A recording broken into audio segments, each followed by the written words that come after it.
få lov at netop forrette jeres vis, fordi det var da helt specielt. Og inden jeg sådan lige går over til selve visen, så vil jeg da også sige tusind tak, fordi jeg har valgt, at jeg kunne få lov at vie jer. Og jeg ved jo, I gør det i dag.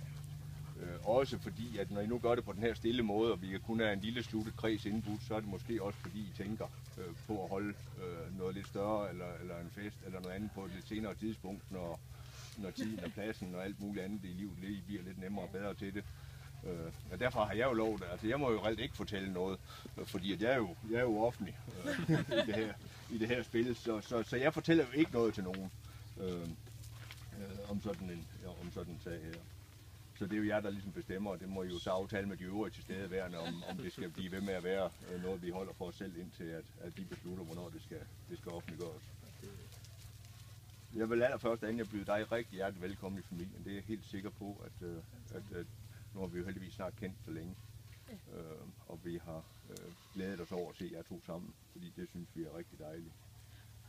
Og til store vil jeg sige, at du har jo været rigtig heldig at finde Anja.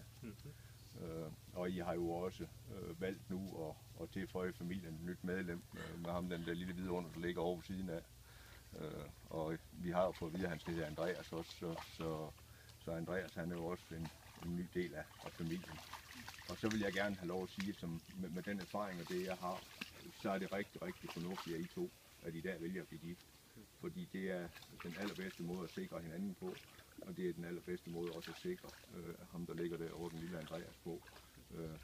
Hvis der skulle ske et eller andet af det, vi aldrig nogensinde håber og tror sker, så er det altså stadigvæk den nemmeste, bedste og sikreste måde at ligesom være sikker på. Så jeg ved, at både fra mor og undtrængning, så vil vi gerne lige om lidt have lov at ønske rigtig kæmpe lykke, men nu vil jeg så tage forret vielsen, så vi kan få det overstået. Så er de andre, I skal lige høre godt efter, at de om lidt, fordi der skal de nemlig sige ja. At de siger det, og det skal vi så efterfølgende stå under på.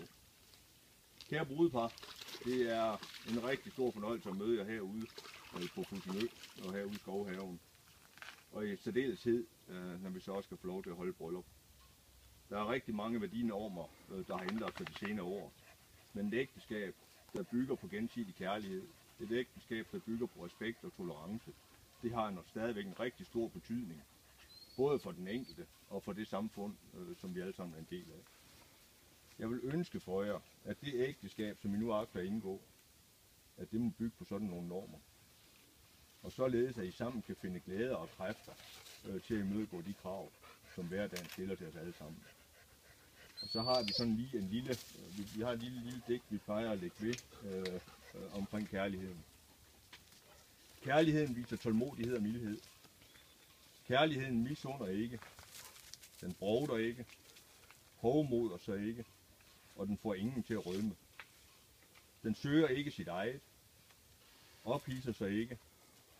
Den bærer ikke nag. Og den har ingen glæde ved uretten. Men den har al sin glæde ved sandheden. Den tåler alt. Den tror alt. Håber alt. Og udholder alt. Kærligheden ældes aldrig.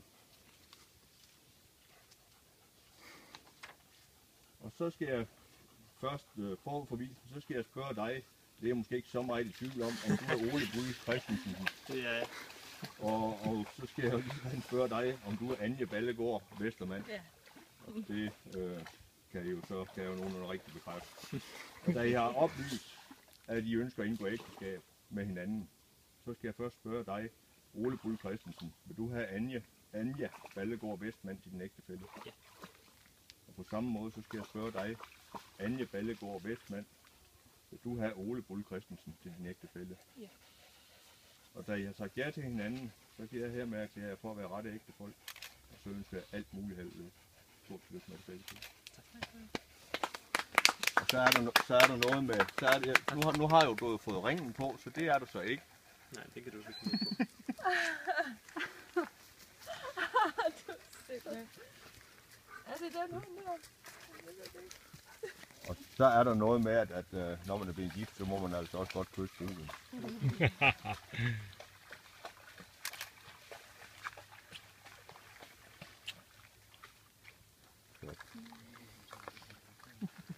Jamen, jeg tror bare, han har fotograferet så og filmet, så vi får det helt rundt senere. Ja. og Bettina står også og filmer. Men nu skal jeg jo så lige bruge, fordi vi må tilstå, det gælder ikke helt